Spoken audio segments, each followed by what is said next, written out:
My family invited me to a reunion specifically to roast my life choices and film my humiliation for laughs. They didn't realize I had spent 3 weeks auditing their fraudulent business ledgers. I didn't just ruin the party, I ensured 2 of them left in handcuffs. This is where the story truly begins, and you won't want to miss what happens. Make sure you're subscribed to see it through to the end. We're always curious. Where in the world are you all watching from today? Let us know in the comments. The invitation didn't arrive in a mailbox or an inbox. It arrived via a process server. Well, not literally, but the emotional weight of the text message from my brother, Julian, felt about as warm and welcoming as a subpoena. I was lying on my sofa, wrapped in 3 layers of blankets, shivering through the tail end of a nasty summer flu. My apartment was dark, the blinds drawn against the harsh city sun, and my head felt like it was stuffed with cotton wool. On the coffee table, a stack of unfinished case files teetered precariously. My work as a forensic accountant never really stopped, even when my body demanded it. I hadn't slept properly in 4 days. The glow of my phone screen was physically painful to look at, but the message demanded attention. Don't be difficult, Sarah. It's the annual Miller reunion. Nana Rose is going to be there. If you don't come, you're basically telling her you hope she dies alone. Saturday, 1 p.m., the park. Dress code is success. Try to look the part for once. I stared at the screen, my thumb hovering over the delete button. The manipulation was so clumsy, so transparent, yet it hooked right into the tender flesh of my guilt. Julian knew exactly which button to press, Nana Rose. She was the only reason I maintained any contact with this nest of vipers I called a family. I coughed, a dry, hacking sound that rattled my ribs. Success. The word tasted bitter. To Julian and Aunt Beatrice, success meant flashy cars, loud jewelry, and the ability to shout over everyone else at the dinner table. To them, my life, quiet, meticulous, dedicated to uncovering financial truth, was nothing more than a glorified clerical error. I was the bookkeeper, the bore, the disappointment who walked away from the family real estate business to count other people's pennies. I dropped the phone onto the cushion beside me and closed my eyes, trying to will the headache away. But the image of Nana Rose floated up behind my eyelids. She was 82 now, her memory fading like an old watercolor painting left in the sun. Julian controlled access to her. Aunt Beatrice managed her care. If I wanted to see her, I had to play their game. But something about this specific invitation felt off. Dress code is success? That wasn't just Julian being pretentious, it was specific. It was a setup. I forced myself to sit up, the room spinning slightly. I reached for my water glass, my hand trembling not just from the fever, but from a sudden, cold spike of anxiety. I had spent the last decade being the punchline of their jokes. Sarah the spinster, Sarah the penny pincher, Sarah who lives in a rented apartment while Julian buys a second boat. Why were they pushing so hard this year? Usually, they were happy to let me drift into the background. I picked up the phone again and typed a reply, my fingers heavy. I'll be there. Is Nana okay? The response was immediate. She's fine. Just make sure you bring that sunshine personality of yours. We have a surprise planned for everyone. A little presentation about family legacies. You're the star. My stomach turned over. I'm the star. In the Miller family, being the star didn't mean you were being celebrated. It meant you were the target. I looked at the stack of files on my table. One of them wasn't a client file. It was a personal project I had started 3 months ago, after I noticed some irregularities in the quarterly trust fund statements Nana Rose used to send me before her stroke. It was a thick, manila folder that I had labeled simply, discrepancies. I hadn't opened it in weeks because I was afraid of what I was finding. The numbers were telling a story I didn't want to believe, a story of systematic looting. But Julian's text, with its smug promise of a surprise, hardened something inside me. The fever seemed to recede, replaced by a cold, sharp clarity that I usually reserved for a witness stand. If they wanted a presentation on family legacies, perhaps I should prepare one of my own. I stood up, my legs wobbly but supporting my weight. I walked over to the table and placed my hand on the discrepancies folder. The cardboard felt cool under my palm. The betrayal I suspected wasn't just about money. It was about the erasure of a legacy, the theft of an old woman's dignity, and the absolute arrogance of thinking I was too stupid to notice. They thought I was just a sad, lonely woman coming to be mocked. I whispered to the empty room, "Yo, you have no idea what success really looks like." The betrayal I was about to uncover was worse than the diagnosis itself. Saturday arrived with a sweltering heat that made the air shimmer above the asphalt. I had spent the previous 2 days fueled by caffeine and spite, finalizing the spreadsheet in my folder. I felt brittle like dried glass, but my makeup was flawless, hiding the dark circles under my eyes. I wore a tailored navy suit, my courtroom armor, despite the picnic setting. If the theme was success, I was going to dress like the person who signed the audit reports, not the person who served the coffee. The reunion was held at a reserved pavilion in the city's largest park. As I parked my 10-year-old sedan between Julian's gleaming new Range Rover and Aunt Beatrice's Mercedes convertible, the contrast was immediate and intentional. They parked at the front. I was relegated to the gravel overflow lot. I took a deep breath, clutching my oversized tote bag. Inside, beneath a container of store-bought potato salad, rested the heavy black binder. It was my shield and my sword. As I approached the pavilion, the noise hit me first. The Miller family was loud. Laughter that sounded more like barking, the clinking of expensive glass bottles, the thumping bass of a sound system that was far too large for a family picnic. "Well, look what the cat dragged in." The voice sliced through the humid air. Aunt Beatrice was holding court at the head of a long table draped in white linen. She was a large woman who wore her wealth like armor, chunky gold necklaces, a caftan that probably cost more than my rent, and a smile that didn't reach her predatory eyes. "Hello, Aunt Beatrice," I said, keeping my voice level. "You look vibrant." "And you look like you're going to a funeral, Sarah," she cackled, looking around for approval. Several cousins chuckled into their drinks. "It's a celebration, darling. Try to look like you enjoy being alive." "Where's Nana Rose?" I asked, ignoring the jab. "Oh, she's over there in the shade." Beatrice waved a dismissive hand toward a wheelchair parked far away from the main action, under a solitary oak tree. "She's having a confused day. Best not to disturb her too much." I felt a spike of rage. They had propped her up like a piece of furniture, away from the family she had built. I started to walk toward her, but a hand grabbed my arm. It was Holly, my cousin, or rather, Julian's executive assistant and designated flying monkey. Holly was holding a smartphone on a gimbal stabilizer, the lens pointed directly at my face. "Smile for the documentary," Holly chirped. Her eyes were wide and manic. "Julian wants to capture every moment of today for posterity."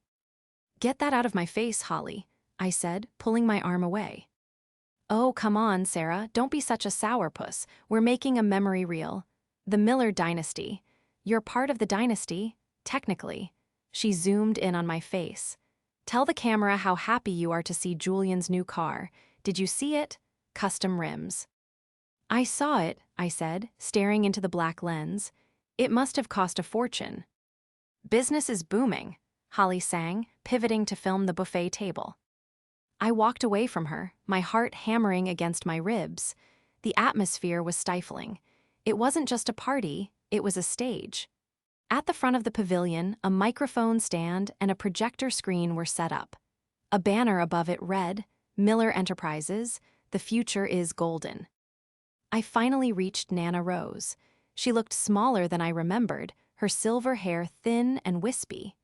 She was staring at a half-eaten cracker in her lap. "Nana," I whispered, kneeling beside her chair. Her eyes drifted to me. For a moment there was nothing and then a flicker of recognition. "Sarah, my little counter." "Yes, Nana, it's me." I took her hand. It was ice cold despite the heat. "How are you feeling?" "They took my birds," she murmured, her voice trembling. "Beatrice said the birds were too expensive. No more birdseed." My chest tightened. Nana loved her bird feeders. They cost pennies to maintain. What do you mean, too expensive? You have the trust, Nana. You have plenty of money. She shook her head, a tear leaking from her eye.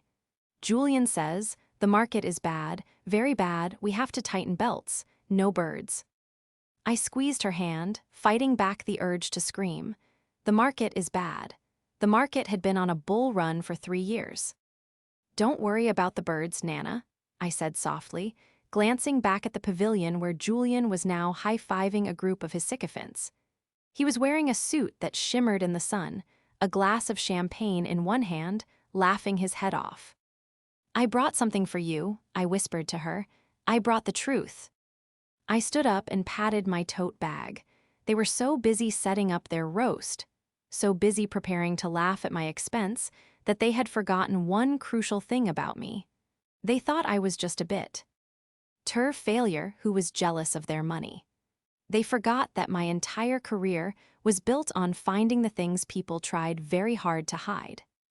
They had forgotten that numbers don't lie, even when brothers do. To understand why I was standing in a park with a binder full of incriminating bank statements, you have to understand the dynamic of the Miller family. Nana Rose started Miller Enterprises 50 years ago with a sewing machine and a sheer force of will. She built a small empire of dry cleaners and local laundromats. It wasn't glamorous, but it was solid. It was honest work. When my father died young, Nana became the patriarch and matriarch rolled into one. She paid for my college. She paid for Julian's college twice because he flunked out the first time. I was the one who sat with her on Sunday afternoons, balancing her checkbooks by hand because she didn't trust computers. I was the one who drove her to her eye appointments. I was the one who listened to her stories. Julian was the visionary. He was handsome, charming, and utterly allergic to hard work. He floated through life on a cloud of charisma, always pitching a new investment opportunity or expansion plan. Nana adored him because he reminded her of my father. She had a blind spot for him the size of a continent. 5 years ago, when Nana's health began to decline, Julian and Aunt Beatrice made their move. Beatrice, my father's sister, had always resented that Nana held the purse strings. She was a woman who believed the world owed her a first-class ticket. Together, they convinced Nana that I was too busy with my boring accounting job in the city to handle the family estate. They told her I was stressed, that I needed space. They slowly, methodically pushed me out of the inner circle. Sarah just doesn't have the head for business, Julian would say at dinners I wasn't invited to. She's risk-averse, a bean counter. We need to leverage our assets. And leverage them they did. I watched Julian now, strutting toward the microphone at the front of the pavilion. He looked like a caricature of a CEO. His teeth were veneered to a blinding white, his tan was artificial, and his watch was big enough to anchor a small boat. Testing, testing. Julian's voice boomed over the speakers, causing a feedback whine that made everyone wince. All right, everyone, grab a drink and take a seat. The show is about to begin. Aunt Beatrice was bustling around him, shooing people toward the folding chairs arranged in rows. She looked frantic, her eyes darting around to ensure everyone was paying attention. Come on, Sarah, she shouted across the lawn, her voice dripping with false sweetness. Front row, we saved a special seat for you. I walked over slowly. The special seat was a solitary folding chair placed slightly apart from the others, directly in front of the projector screen. It felt like an interrogation chair. As I sat down, I looked at Julian. He grinned at me, a wolfish, hungry smile.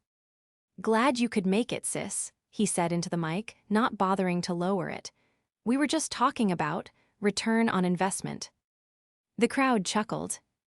You see, Julian continued, addressing the 30 or so relatives and family friends, today is about celebrating the growth of Miller Enterprises. We've had a banner year, new acquisitions, new heights. Beatrice clapped enthusiastically from the side. Holly was circling me with the camera, getting a close-up of my stoic expression. But, Julian's voice dropped to a mock-serious tone, we also have to acknowledge the cautionary tales in our family. the paths not taken. Or rather, the paths taken that led to dead ends. He clicked a remote in his hand. The projector screen flared to life behind him.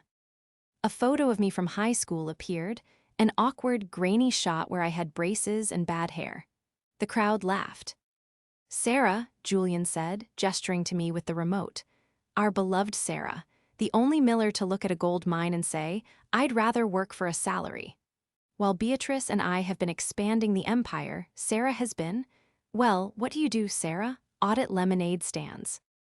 "I'm a forensic accountant, Julian," I said clearly, my voice cutting through the laughter. "I find stolen money." Julian laughed, a loud, barking sound. "Stolen money, that's rich. She thinks she's Sherlock Holmes, everyone, but let's be honest, look at her." He gestured to my suit, my scuffed heels. "Does this look like success? Does this look like happiness? No, this is what happens when you turn your back on family. You end up alone, bitter, and broke." Beatrice chimed in from the side, and ungrateful, after everything Nana did for her. I felt the heat rising in my cheeks, but I forced myself to remain seated. I looked at the manila folder in my bag. I knew things about Julian that no one here knew. I knew about the online poker addiction that cost him $5,000 a week. You about the shell companies he had set up in Delaware that had no employees and no products, but received monthly transfers from Nana's healthcare trust. I knew that Aunt Beatrice had charged a 2-week trip to the Amalfi Coast to the company card under business development, textile research. Nana's dry cleaning business didn't need textile research in Italy. I looked at Julian, preening on the stage, mocking my life, mocking my choices. He was so confident in his deception. He thought because he controlled the bank passwords, he controlled the reality. He thought because I was quiet, I was weak. "Are we ready for the video montage?" Julian asked the crowd, winking. "We put together a little life in review for Sarah. It's hilarious." Holly hit the lights. Holly scampered to block the sun from the projector. "Just a second, Julian," I said. I didn't shout. I didn't scream. I just spoke with the calm, authoritative projection I used when presenting evidence to a grand jury. Julian paused, the remote in his hand. "What? Don't interrupt the show, Sarah. You'll ruin the flow."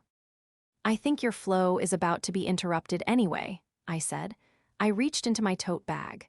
"Because if we're doing presentations on family legacies, I have a few slides I'd like to add." I pulled out the black binder. It was 3 inches thick. The sound of it hitting the plastic folding table in front of me was heavy, like a judge's gavel. "What is that?" Beatrice asked, her smile faltering for the first time. "This," I rested my hand on the cover. "This is the audit trail for the last 5 years of Miller Enterprises. And Julian, you might want to sit down. The math doesn't look good for you." The silence that followed the heavy thud of the binder hitting the table was absolute. Even the cicadas in the nearby trees seemed to hold their breath. Julian's finger was still hovering over the remote.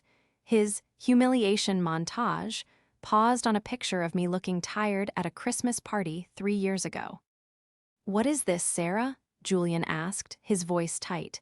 He tried to laugh, but it came out as a nervous hiccup. "Did you bring your scrapbooking project? Is that why you're ruining the vibe?"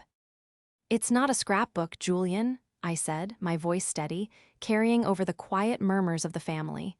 "It's the answer to the question you just asked everyone. You asked what I do. You asked why I count pennies while you expand the empire. Well, 3 weeks ago, I decided to show you." I didn't open the binder yet. I let it sit there, a black monolith on the white plastic tablecloth. I needed them to understand the weight of the work before I revealed the results. The investigation hadn't started out of spite. It had started with a mistake, or so I thought. 3 weeks prior, I had received a voicemail from the administrator at Nana's assisted living facility. They were polite, apologetic, but firm. Nana's quarterly fees were 2 months overdue. They were threatening to downgrade her care package, no more private room, no more specialized therapy, and, as Nana had sadly noted, no more birdseed for the feeders outside her window. When I called Julian about it then, he had blown me off. "It's just a clerical error, Sarah. The bank changed routing numbers. I'll handle it. God, you're so high-strung. This is why you're single." He hung up before I could ask for a confirmation number. That click, the sound of him dismissing me while Nana's care hung in the balance, was the catalyst. It was the moment the passive victim died and the forensic accountant took over. I didn't sleep that night. Instead, I booted up my encrypted laptop and did what I do for Fortune 500 companies when they suspect embezzlement. I went hunting. Since I was still technically a trustee on the original deed of the family estate, a detail Julian had arrogantly forgotten to remove, I had read-only access to the oldest foundational accounts. He had moved most of the operating cash to new accounts I couldn't see, but he had to funnel the money from somewhere. I spent 4 nights tracing wire transfers. I used proprietary software to cross-reference vendor addresses with residential maps. I pulled public records on business licenses. I built a spiderweb of data that connected the booming Miller Enterprises to a series of shell entities that existed solely to siphon cash. I found the leak. It wasn't a drip, it was a hemorrhage. Standing there at the picnic, looking at Julian's sweating face, I remembered the moment the picture became clear. It was 3:00 a.m. on a Tuesday. I was staring at a spreadsheet, realizing that Miller Logistics LLC wasn't a shipping partner. It was a bank account registered to an address that matched Julian's girlfriend's apartment in Miami. That was the trap I had walked into, not their reunion roast, but the realization that my family wasn't just mean, they were criminals. And I had the paper trail to prove it. "I'm waiting, Aunt Beatrice." C snapped, breaking the silence. She marched over to the table, her gold bracelets clanking. "If you have something to say, say it. Otherwise, take your little book and go sit in the corner." "I'm not going to the corner, Aunt Beatrice," I said. I placed my hand on the cover of the binder and flipped it open.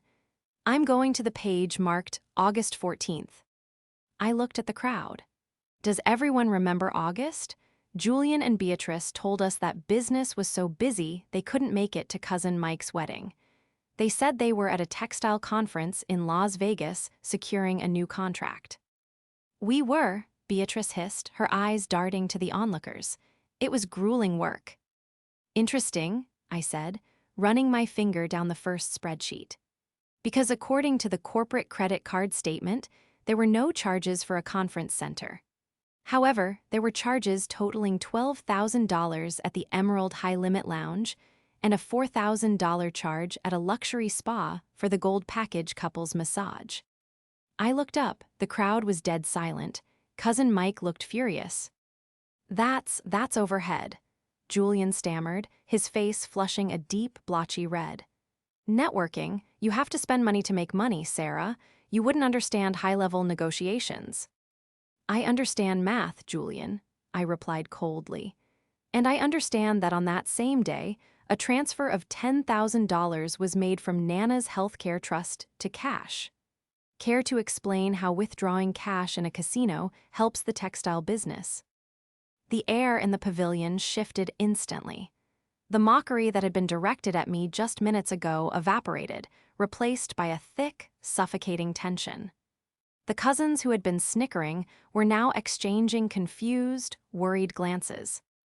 Julian stepped away from the microphone, abandoning his host persona. He stormed toward me, his hands balled into fists. "You stole those records. That's confidential company data. I could have you arrested for corporate espionage." "I didn't steal anything," I said, my voice rising just enough to be heard over his blustering. "I'm a trustee, Julian.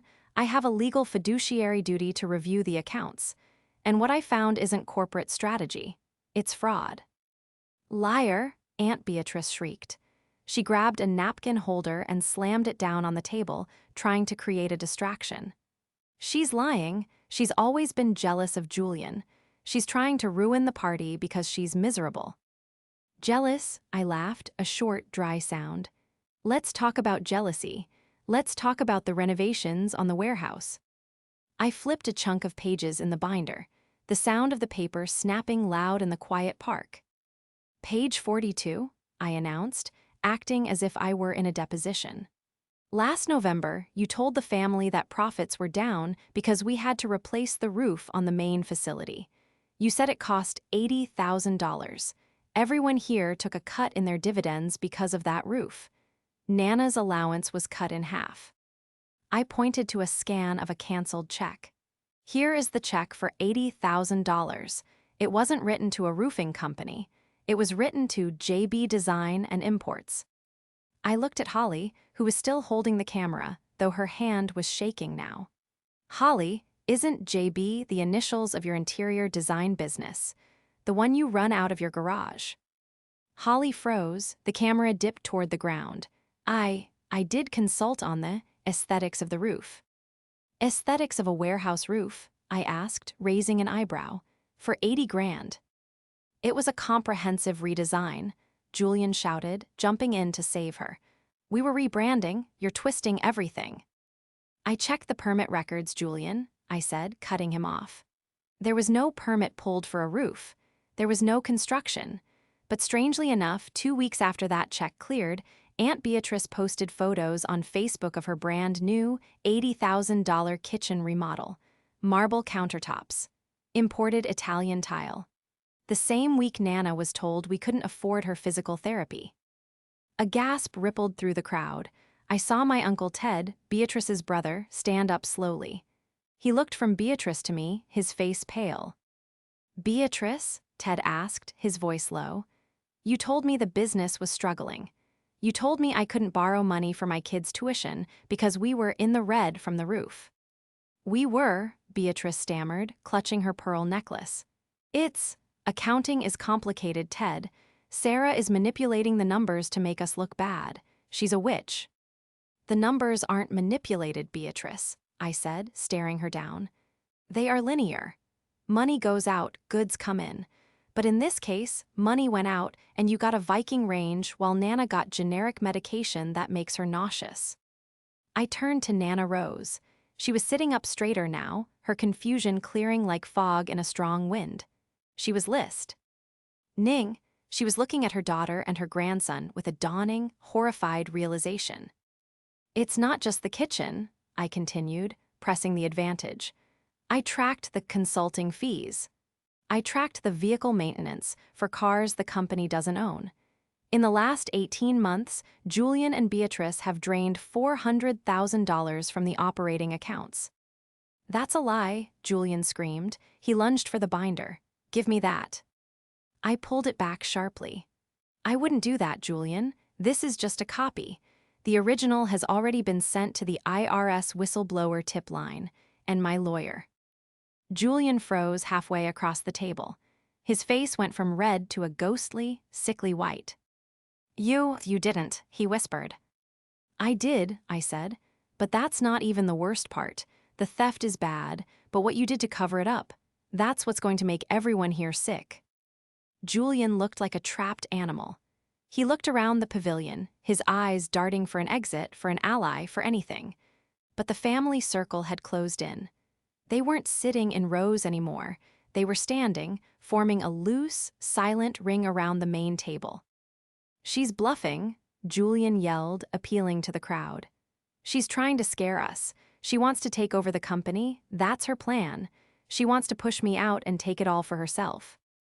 "I don't want the company, Julian," I said calmly. "I never did. That's why I left. But I certainly wasn't going to let you burn it to the ground."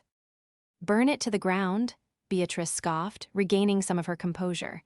"We are profitable. We are success. Look at this party. Look at the cars."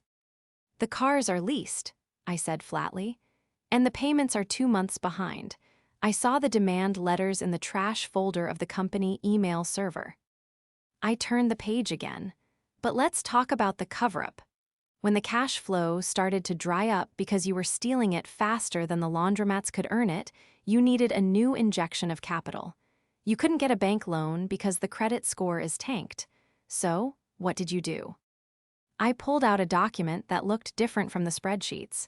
It was a legal deed, stamped with the county seal. "You took out a reverse mortgage on Nana's house," I said. The words hung in the air like smoke. "No," Uncle Ted said, stepping forward. "That house is in the trust. It's paid off. Nana was supposed to leave it to all the grandkids." "Not anymore," I said, holding up the deed. "Julian forged Nana's signature, or maybe he just guided her hand when she was medicated, and signed the house over as collateral for a high-interest private loan. $300,000. I looked at Nana, she was trembling. "My house," she whispered, "my garden."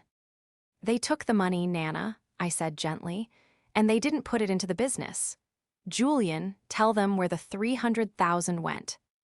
Julian stayed silent, his jaw clenched tight. "I'll tell them," I said.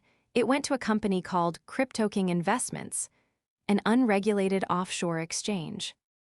"It was a sure thing," Julian exploded, unable to help himself. "It was going to double. I was going to pay off the house and put the profit back into the trust. It was a strategic investment." "It was a Ponzi scheme, Julian," I shouted, finally losing my cool.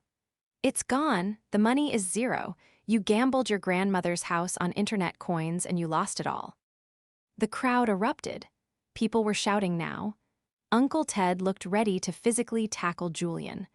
Holly had lowered the camera completely, her face a mask of terror as she realized she was an accomplice to this disaster. "But wait," Beatrice cried out, stepping in front of Julian.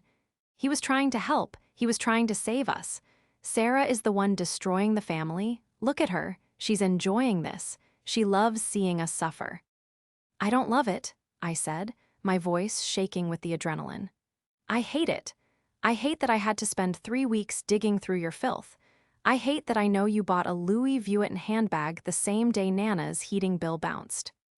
"You don't understand the pressure," Beatrice screamed. "We have an image to maintain. We are the Millers. We can't look poor. People expect things from us." "And what about Nana?" I pointed to the wheelchair. "She expected you to care for her. Instead, you were waiting for her to die so the audit trail would disappear." Beatrice recoiled as if I had slapped her. "How dare you?" "I dare because I found the emails, Beatrice," I said, delivering the final blow of this phase. "The emails between you and Julian discussing timeline to probate. You weren't planning Nana's birthday party next month. You were planning how fast you could liquidate the assets once she was gone." I pulled a stapled packet of emails from the back of the binder. Subject line, "Nursing home costs V's inheritance." Date, February 12th, Julian W.R. "It's, if she hangs on for another 2 years, there won't be anything left for us. We need to cut the expensive meds." And you replied, "Agreed, let nature take its course."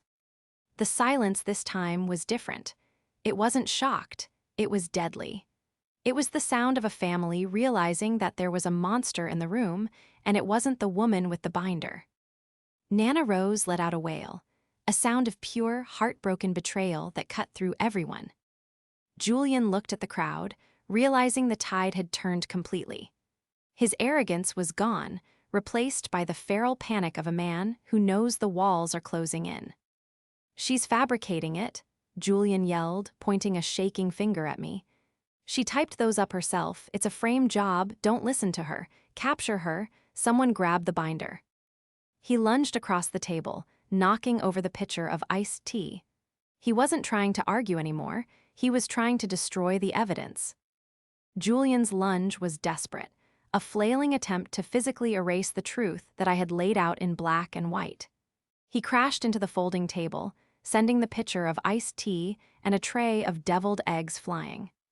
The sticky brown liquid splashed across the front of his shimmering, expensive suit, ruining the image of success he had cultivated so carefully.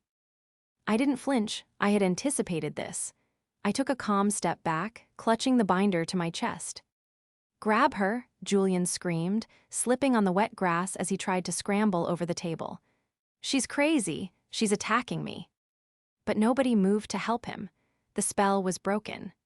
The family, usually so eager to follow the loudest voice in the room, stood frozen like statues in a museum of horrors.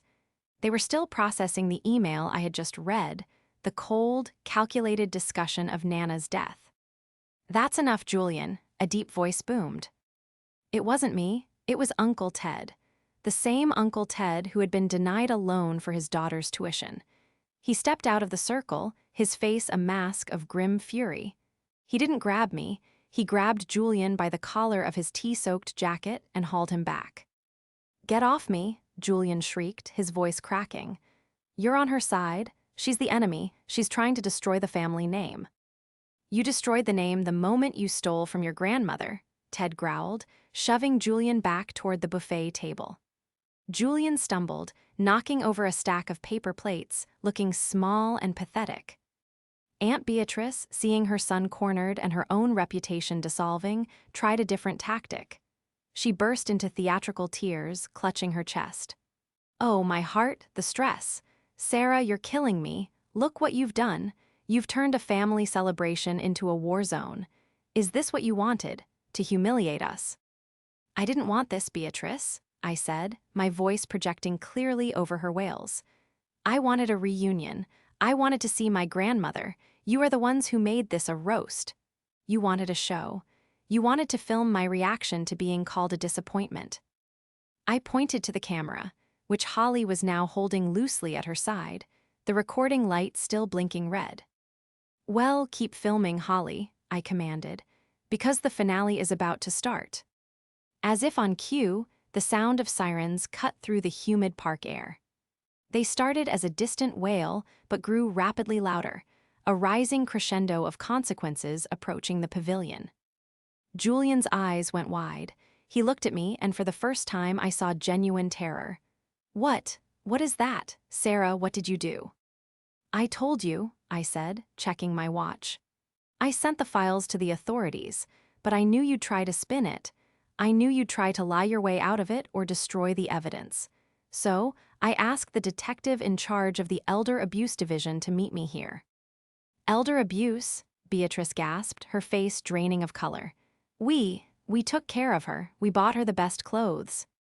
"You cut her medication," I snapped, my anger finally flaring hot and bright. "You isolated her. You drained her funds. In the eyes of the law, that is abuse. And in the eyes of this family, it is unforgivable." Two police cruisers pulled up onto the grass, their lights flashing blue and red against the afternoon sun. The sight was surreal, a picnic, a banner about golden futures, and uniformed officers stepping out with handcuffs on their belts. The officers approached the pavilion. I recognized Detective Miller, no relation, a stern woman I had worked with on a previous embezzlement case. She walked straight to me. "Is this them, Sarah?" she asked, nodding toward Julian and Beatrice. "That's them," I confirmed. Julian Miller and Beatrice Miller. The evidence of the wire fraud, the forgery on the deed, and the medical neglect is all in the binder, and I've emailed the digital copies to your precinct. "You can't do this," Julian yelled as an officer stepped toward him. "This is a civil matter, it's a M." "Misunderstanding, I want my lawyer." "You can call your lawyer from the station," the officer said, grabbing Julian's wrist and spinning him around. The sound of the handcuffs ratcheting shut was the loudest sound in the park. Click, click, click. Beatrice screamed as another officer approached her. "Don't touch me. I'm a respected member of the community. I'm on the board of the garden club. Sarah, tell them it's a joke." She looked at me with pleading eyes, the arrogance completely gone, replaced by the desperate begging of a bully who has lost her power. "Sarah, please, we're family." I looked at her, then I looked at the wheelchair under the oak tree. "You're right," I said softly. "We are family, and that's why this had to happen." I walked past Beatrice, ignoring her outstretched hand, and went to Nana Rose. I knelt beside her again. The chaos was swirling around us, Julian shouting legal threats, Beatrice sobbing, the cousins whispering in shock, but in this small circle, it was quiet. "Nana," I said, taking her hand, "it's over. They can't take the house. They can't stop the medicine. I'm going to fix it." Nana Rose looked at the police cars, then at Julian being led away. She didn't look confused anymore. She looked sad, yes, but she also looked strong. The matriarch who had built an empire from nothing wasn't gone, she had just been suppressed. She turned her head to look at me, her eyes clear and sharp. "He looked good in the suit," she whispered, her voice raspy. "But a suit doesn't make a man." She squeezed my hand, her grip surprisingly strong. "You, Sarah, you always wore the sensible shoes." She looked down at my scuffed heels and smiled, a genuine, warm smile. "Sensible shoes get you where you need to go." She looked up at the officer, leading Beatrice away. Beatrice was shouting something about her blood pressure. Nana Rose raised her voice, shaky but audible. "Beatrice." Beatrice stopped struggling for a second, looking back at her mother, perhaps hoping for a reprieve. "You're fired," Nana said. It was 2 words, simple, final. The entire family heard it. A few nervous laughs bubbled up from the cousins, cutting the tension. Even the police officer suppressed a smile as he guided Beatrice into the back of the cruiser. As the cars drove away, leaving tire tracks on the meticulously manicured lawn, the public humiliation was complete. But it wasn't mine. The aftermath of the roast of Sarah Miller was, ironically, the most productive family gathering we'd had in a decade. Once the police cars were gone, the atmosphere at the pavilion shifted from shock to a strange sort of relief. It was as if a pressure valve had been released. The success facade that Julian and Beatrice had forced everyone to maintain crumbled, and underneath it, we found actual people. Uncle Ted came up to me first. He looked tired, but he shook my hand firmly. "I didn't know, Sarah. I suspected things were tight, but the emails, the meds, I had no idea they were that far gone." "I know, Ted," I said. "They were good at hiding it. That's what con artists do. They isolate the victims." "I want to help," he said. "I can't do the math. God knows I can't do the math, but I can help with the house. I can help fix the roof for real. No $80,000 invoices." "I'd like that," I said. The next few months were a blur of legal proceedings and forensic reconstruction. I took a leave of absence from my firm to handle the Miller estate. It wasn't a vacation, it was an excavation. I became Nana's power of attorney, a role I took on with aggressive protectiveness. The first thing I did was fire the boutique care agency Beatrice had hired and bring in a team of actual certified nurses who focused on health, not lifestyle management. Then I went to work on the books. It was worse than I had thought. Julian hadn't just drained the cash, he had leveraged the future. The dry cleaning business was teetering on bankruptcy. I had to make hard choices. We sold the flashy company cars. We sold the vacation condo Beatrice had secretly bought in Florida using company funds. We liquidated the investments that were little more than smoke and mirrors. I sat down with the employees, people who had worked for Nana for 30 years, and told them the truth. I told them we were in a hole, but we were going to climb out of it honestly. No more lies. No more fake bonuses while their pensions were raided. Most of them stayed. They stayed for Nana. The legal case against Julian and Beatrice was a slam dunk, thanks to the binder. Beatrice pled guilty to fraud in exchange for a reduced sentence, terrified of a long trial. She received 3 years in prison and was ordered to pay restitution, though I doubted we'd ever see a dime of the money she blew on Italian tiles. Julian, arrogant to the end, tried to fight it. He claimed he had verbal permission from Nana to invest the money. The jury didn't buy it, especially not after they saw the video Holly had accidentally recorded of him admitting the CryptoKing investment was a gamble.